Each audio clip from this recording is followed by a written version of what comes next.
Hello বন্ধুরা, সকলকে স্বাগত আমাদের অফিসিয়াল ইউটিউব চ্যানেল আড্ডা 24/7 বাংলাতে। এবং আমার ক্ষেত্রে রয়েছে পূজা মল্লিক এবং তার মা। এবং এখানে এসছে পূজা মল্লিক এসএসসি এমটিএস এর, এরা সিলেক্টেড হয়েছে ইনি। এবং আমি পূজা মল্লিকের কাছ থেকে জেনে নেব যে কোন ডিপার্টমেন্টে তারা হলো। তো পূজা মল্লিক, অনেক অনেক কংগ্রাচুলেশন, অনেক অনেক অভিনন্দন। এসএসসি এমটিএস এ তুমি এখান থেকে মানে চাকরি পাওয়া, যেখানে আজকের দিনে এতটা কম্পিটিশন, সেখানে তুমি এই চাকরিটা তুমি সিকিউর করেছো।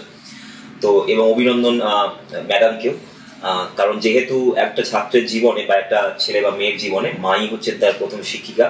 তো এই হিসাবে তোমরা বুঝতেই পারছো যে কতটা একটা প্রাউড বা তোমরা বলতে পারো গর্বের অনুভূতি থাকতে পারে একজন মায়ের কাছে। তো আমি পূজা মল্লিককে জিজ্ঞাসা করবো, পূজা মল্লিক তুমি কোথায় জবটা করেছো? এসএসসি এমটিএস এর কোন ডিপার্টমেন্টে তোমার অ্যালটেড হয়েছে? আর্কিওলজিক্যাল সার্ভে অফ ইন্ডিয়াতে। ও, খুব ভালো, একটা খুবই ভালো ডিপার্টমেন্ট এবং এই ডিপার্টমেন্টের বেশ নাম রয়েছে আমাদের এসএসসি এমটিএস এর ক্ষেত্রে। তো আমি পূজাকে যে শুরু থেকে একদম আমরা জিজ্ঞাসা করবো ওকে যে কিভাবে প্রিপারেশন নিল, কি কি জায়গায় ডিফিকাল্টিস হয়েছে, সেই জায়গাগুলো কি করে সমাধান হয়েছে। তো সবার আগে সবার আগে তোমাকে বলি যে যখন তুমি স্টার্ট করেছিলে, এর আগে কি তুমি পরীক্ষা দিয়েছিলে গভর্নমেন্ট জবে? হ্যাঁ, দিয়েছি স্যার। তখন আমি প্রথম ডাব্লিউবিসিএস এর প্রিপারেশনটাই শুরু করি, কিন্তু এসএসসি এমটিএস এটা আমার ফার্স্ট অ্যাটেম্প্ট। আচ্ছা, এটা এসএসসি এর ফার্স্ট অ্যাটেম্প্টে তোমার ক্লিয়ার হয়ে গেছে, মানে অভূতপূর্ব ব্যাপার একটা, যেটা সবাইকে হয়তো ভাবতে পারে না। তো আশা করব যে তোমার যে সমস্ত মেসেজ বা তোমার যে মানে প্রিপারেশন স্ট্র্যাটেজি, সেটা অনেককে সাহায্য করবে। তো সবার প্রথমে তুমি বলো যে এই চারটে সাবজেক্ট আমাদের এসএসসি এমটিএস এ, অঙ্ক এবং রিজনিং এ তো আমাদের কোনো শুধুমাত্র কোয়ালিফাই, এখানে নম্বর যোগ হয় না। তারপরে আসছে ইংলিশ এন্ড জিকে। তো আমি শুরু করবো অঙ্ক দিয়ে। তো অঙ্কের তোমার প্রিপারেশনটা কি করে তুমি স্টার্ট করেছিলে? ম্যাথসের ক্ষেত্রে তো আমি আমাদের যেখানে বাড়ি সেখানে প্রথম একজন টিচারের কাছে পড়তাম। তারপর আড্ডা 247 ইউটিউব চ্যানেলে শুভময় স্যারের ম্যাথসের কিছু ট্রিক্স এগুলো ফলো করেছি, হেল্প হয়েছে। আর রিজনিং এর ক্ষেত্রে সৌম্য ম্যামের যে এখানে যে আড্ডাতে যে সৌম্য ম্যাম পড়ান, ওনার ইম্পর্টেন্ট বেশ কিছু চ্যাপ্টার যেমন ব্লাড রিলেশন বা আরও বেশ কিছু ইম্পর্টেন্ট চ্যাপ্টার আমি সৌম্য ম্যামকে ফলো করেছি। আচ্ছা, তো এইবারে সব থেকে মানে ইম্পর্টেন্ট কোয়েশ্চেন, এইবারে এসএসসি তে দেখা গেছে বিগত 2023 থেকে 2024 যদি আমরা দেখি যে জিকেটা মানে একটা মানে অসম্ভব রকম বা একটা আনএক্সপেক্টেড লেভেলে চলে গেছে এসএসসি এমটিএস এ।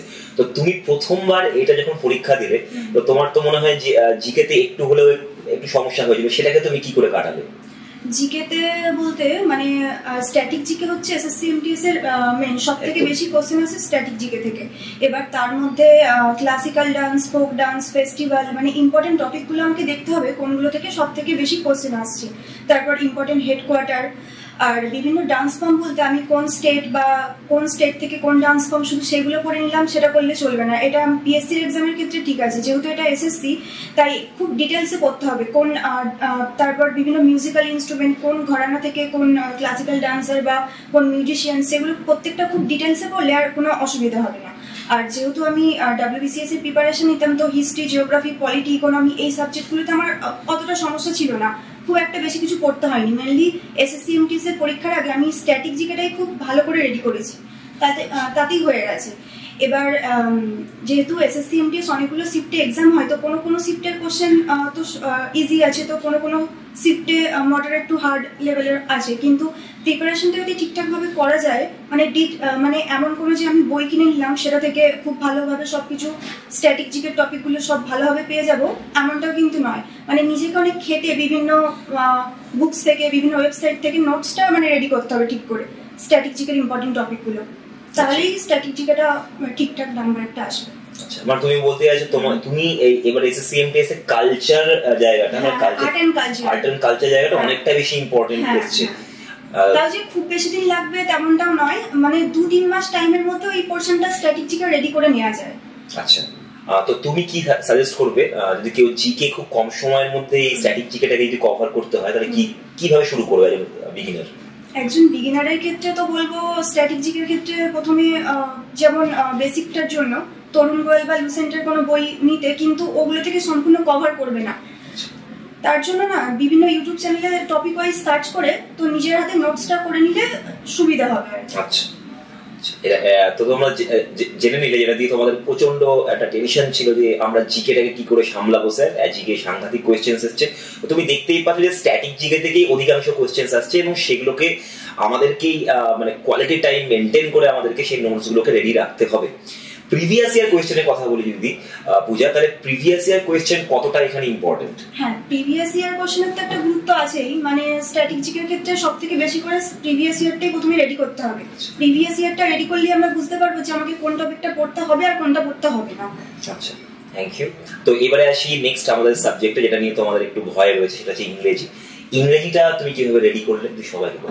ইংলিশের ক্ষেত্রে প্রথম এসপি বক্সের একটা বই আছে, ওটা ভালোভাবে পড়তে হবে। এবার কারোর যদি বেসিকের প্রবলেম থাকে তো সে বইটা পড়ে প্রথম না বুঝতে পারে তো ইউটিউবে কোনো টিচারকে ফলো করতে পারে। তো মানে চ্যাপ্টার ওয়াইজ, যেমন পার্টস অফ স্পিচে নাউন, প্রোনাউন, অ্যাডজেক্টিভ, অ্যাডভার্ব, প্রত্যেকটা টপিক পুরো ডিটেলসে কভার করতে হবে। কোনো টিচারের ভিডিও থেকে কোনো টপিকটা পুরো ভালোভাবে দেখে নেওয়ার পর তারপর সে এসপি বক্সি হোক বা বিভিন্ন যে ইংলিশের গ্রামার বই আছে স্ট্যান্ডার্ড, তো সেটা থেকে সে ভালোভাবে পড়ে নিলেই তো হয়ে যায়।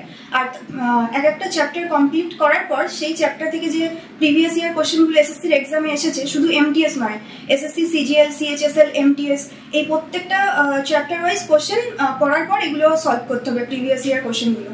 মানে আমাকে প্রিভিয়াস ইয়ার কোয়েশ্চেন বলতে শুধুমাত্র এসএসসি এমটিএস এ কনসেন্ট্রেট করলে হবে না, overall SSC previous year question আমাকে থাকতে হবে। তো দেখতে পাচ্ছ এটা প্রায় 2-3 বছর ধরে তোমাদেরকে আমাদের চ্যানেল থেকে বলা হচ্ছে যে শুধুমাত্র এসএসসি এমটিএস এর প্রিভিয়াস ইয়ার কোয়েশ্চেন ফলো করলে হবে না, বিকজ একটা পরীক্ষার প্রিভিয়াস ইয়ার কোয়েশ্চেন কিন্তু অতটা বেশি কন্টেন্ট তোমাকে প্রোভাইড করতে পারবে না যতটা বেশি অনেকগুলো পরীক্ষার কন্টেন্ট তোমাকে পাবে। তো এটা খুব ভালো দিক। আমি চলে যাবো ম্যাডামের কাছে।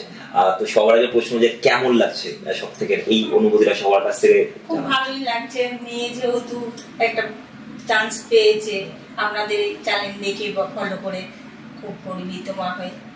খুব ভালো। তোমরা দেখতে পাচ্ছ যে তোমরাও নিজেদের মা বাবাকে এতটাই গর্বিত করতে পারো যদি তোমরা ভালোভাবে পড়াশোনা করো।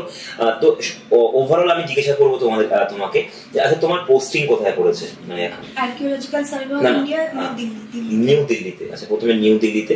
ট্রান্সফার নেওয়ার কোনো প্ল্যান আছে? হ্যাঁ, ট্রান্সফার হয় শুনেছি, কিন্তু টাইম তো লাগবে। সে তো হয়ে যাবে, অসুবিধা নেই। তোমরা দেখতে পাচ্ছ পোস্টিংও একটা বেশ ভালো জায়গায় হয়েছে।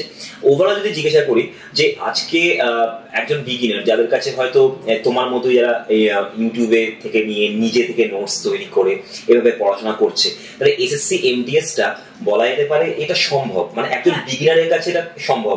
হ্যাঁ সম্ভব, কিন্তু যেহেতু সে বিগিনার, তো আমার এসএসসি এমটিএস এর এক্সামের আগে 2 মাস প্রিপারেশনে মোটামুটি হয়ে গেছে, যেহেতু আমি অন্য এক্সামের প্রিপারেশন নিতাম। কিন্তু যে বিগিনার তাকে 6 থেকে 7 মাসের প্রিপারেশনে এটা ক্লিয়ার করা যায়, যেহেতু তাকে স্ট্র্যাটেজিকের অন্যান্য subject, history, geography, polity, economy plus স্ট্র্যাটেজিকে ম্যাথ, জিআই সবই রেডি করতে হবে। তো কেউ যদি ভালোভাবে 6 থেকে 7 মাস যারা বিগিনার প্রিপারেশন নেয় তো এটা ক্লিয়ার করা পসিবল। Thank you. আচ্ছা, লাস্ট কোয়েশ্চেন আমি পূজাকে করে নেবো, যেটা তোমাদেরও একটা প্রশ্ন। পূজা, আমাদের যারা বাংলা মিডিয়ামের স্টুডেন্ট, আমরা সাধারণত বেশিরভাগই বাংলা মিডিয়াম স্টুডেন্টরা আমাদের চ্যানেলে রয়েছে। তো সেখানে একটা ব্যাপার রয়েছে যে আমাদের তো এসএসসি সমস্ত পরীক্ষা সিবিএসসি বোর্ড অনুযায়ী হয়, এবং সেখানে মাধ্যমিক লেভেলে কিন্তু ওদের সোশ্যাল সায়েন্স বলে একটা চ্যাপ্টার ছিল বা বই ছিল, যেখানে ওদের কিছুটা হলেও ইকোনমি, পলিটি, এই যে কিছু কিছু টপিকস গুলো আছে যেগুলো হয়তো আমরা বাংলা মিডিয়াম স্কুলে ওই সময় আমরা পাইনি। তো তুমি এগুলোকে কি করে এনহ্যান্স করলে ইকোনমি এন্ড পলিটিতে? আমি তো ডাব্লিউবিসিএস এর যেহেতু প্রিপারেশন নিতাম, তো পলিটি, ইকোনমি এই দুটো সাবজেক্ট আমার খুবই স্ট্রং ছিল। তো আমি ইকোনমির জন্য নিতিন সিংহানিয়া স্যারের যে ইকোনমিক্সের বইটা ওটা ফলো করেছি, বা পলিটির জন্য লক্ষ্মীকান্ত। কিন্তু সবাই যেহেতু ডাব্লিউবিসিএস এর প্রিপারেশন করবে না, তো সবার ক্ষেত্রে আমি যেটা বলবো যে তরুণ গোয়েলের যে জিকে বুকটা আছে, তো ওইটাতে সব subject, history, geography, polity, economy সব সাবজেক্টই ভালোভাবে মোটামুটি দেয়া আছে। তো ওই বইটা ফার্স্ট বেসিক কনসেপ্টের জন্য ওই বইটা ফলো করা যেতেই পারে।